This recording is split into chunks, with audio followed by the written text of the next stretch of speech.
Hey everybody, Matt DeBerry, dogpost.com. It is November 30th, and the Georgia Bulldogs will once again play Alabama for an SEC championship. Of course, that's what we're talking about in today's video. Now, I know a lot of Georgia fans are not super thrilled about this, but I'm going to try to back you off of the ledge, okay? Because I know a lot of people are right there on it. This is not the matchup they wanted to see. I totally get it. I have covered Georgia-Alabama games many times, right? In that building, I get the frustration.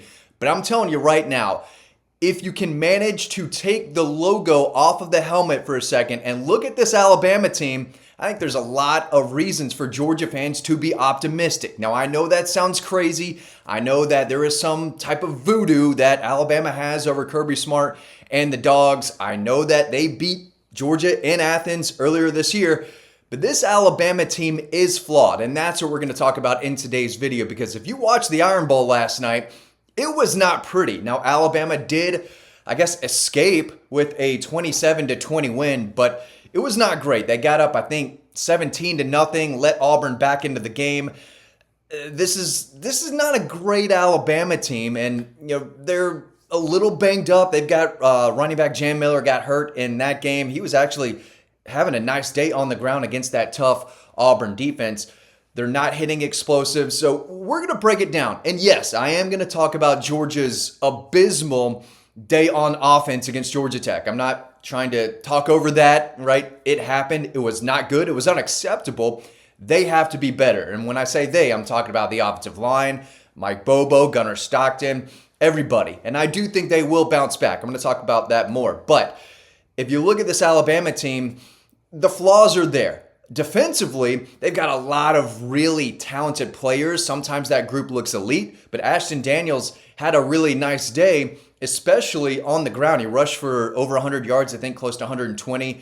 He had a big day throwing the ball. I say big day. He hit two big explosives, and that's something that Alabama can give up, right? So Georgia needs that speed. They need to get the ball out to Zachariah Branch because speed is something you can't really teach. Auburn wide receiver Malcolm Simmons had a really big day after the catch, taking off down the field, and that's what really kept Auburn in this game. But at the end of the day, Auburn stinks, okay? They have talent. They do have a good defense. They play hard, but they're not a good football team. They are completely undisciplined, and they shot themselves in the foot over and over again. They're dropping passes left and right last night. They're fumbling the ball way too much. They actually fumbled the ball away there at the end. So Auburn did not play great. Alabama didn't play their best, but I will say Ty Simpson, the numbers aren't great. I think he only threw for 120-something yards. Yeah, 122. That doesn't matter. It doesn't matter to me. I think that's more on the offensive line than anything. The dude was running wild for a lot of that game, but he did make some big-time throws. The first touchdown pass, with pressure coming, he puts it in the perfect spot in the back of the end zone. Down the stretch in the game, he hit the big fourth quarter touchdown pass to Isaiah Horton. He is calm. He is poised. He can play in big moments. He can stay in control. He doesn't play panicked, which is, I think we saw a little bit from Gunnar Stockton after that interception against Georgia Tech. He was just a little off. He was a little rattled.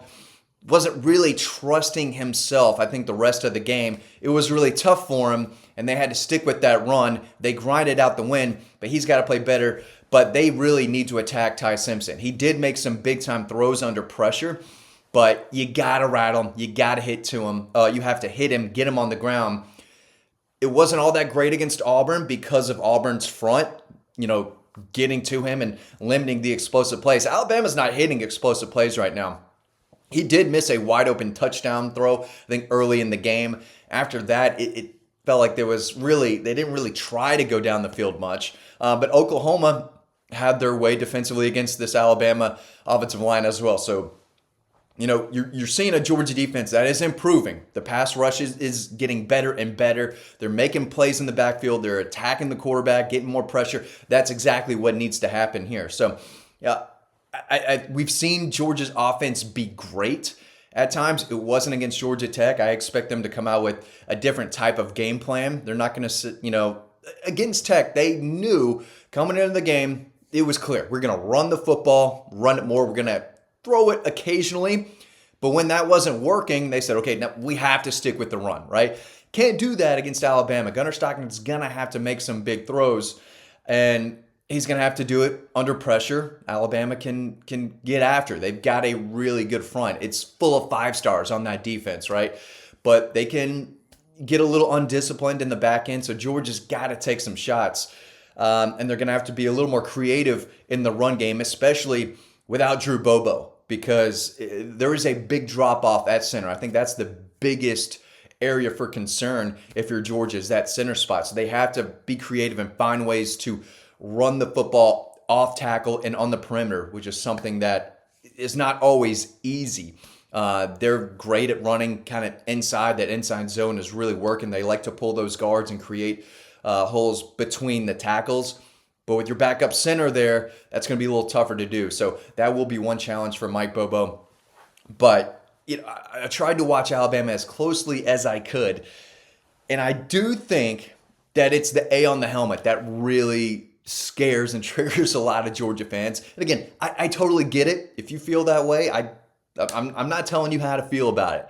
If you're sitting here saying, I don't care how bad Alabama is or how good Georgia is, I just can't get over the fact that Georgia will find a way to beat Alabama in the SEC championship game. I get all that. I'm trying to tell you, take a step back off the ledge. This Alabama team has problems.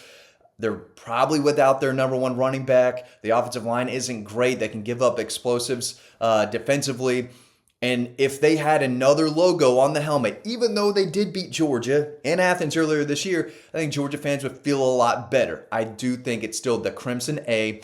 And the Kirby has beat Alabama for a national championship. That was years ago. I think he's lost 4 since then. So there is that elephant that's still on his back somewhat. It's not on top, right? Because they do have that one win for a trophy. But this is a game that I think Kirby Smart knows, hey, we can beat this team. They absolutely had their chances to beat him in Athens. They dropped an easy touchdown pass. They didn't execute the 4th down play that should have worked. The defense stepped up and kept Alabama off the scoreboard, I believe, in the second half, but they gave up critical first downs when they needed to get stopped. So Alabama found a way to escape Athens with a win. They need to play really well if they're going to beat this Georgia team, especially the way Georgia's defense is playing right now. Ryan Williams is nowhere to be found. He didn't have a single catch yesterday. It was really the Isaiah Horton show with a little Jeremy Bernard, but the offensive line is not holding up well enough for Ty Simpson to really, take time in the pocket and go through his progressions. It felt like he had to get the ball out quick. That first read, if it's not there, he's got to find something else because he was getting attacked. He was on the ground, and I think that Georgia's extra day of rest is going to matter, right? They played on Friday. Alabama played Saturday night in a tough physical rivalry game on the road. They could be a little beat up, and I know Ty Simpson took some shots. And again, the running back went down. I don't know if he'll be back, but it sure didn't look like he's playing in 6 days when he was walking off the field. They are a talented team. Again, one of the more talented rosters in college football. But they don't always play like it. Now they do win. They've only lost 2 games this season. One of them was in week 1. That was forever ago. It's hard to really even take that game seriously now, but they did lose to Oklahoma. This team is not perfect. They're not the same Alabama team they have been in the past. They do have some weaknesses there, and it's hard to beat a team twice. So there are several factors that I do think lean Georgia's way. They've got to get it done, though. They've got to get it done. The opportunity will be there. This is not some big, bad, scary Alabama team. It's hard to beat a team twice. I think Kirby Smart and Mike Bobo, Glenn Schumann, they're all dissecting that game. What went wrong? What went right? They got to get a little healthier, though. This is a banged-up Georgia team. And if we're playing by the Alabama rules, this game doesn't matter because Georgia center's out, right? So if Alabama wins, there's an asterisk next to the win. I mean, that's how they do it, right? But just having a little fun there.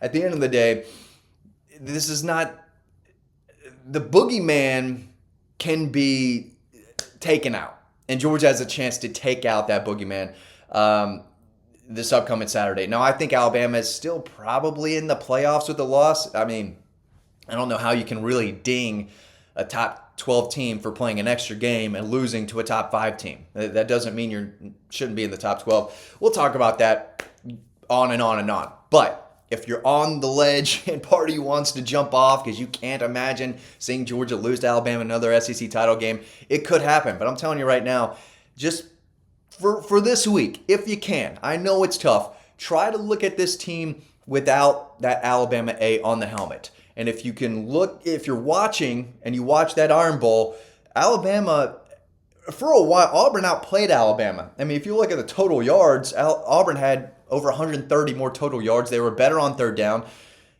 Auburn basically lost that football game. Alabama deserved to win, but the drop passes, the fumbles, the bad penalties, a lot of them on third and fourth down. Auburn had a chance to win.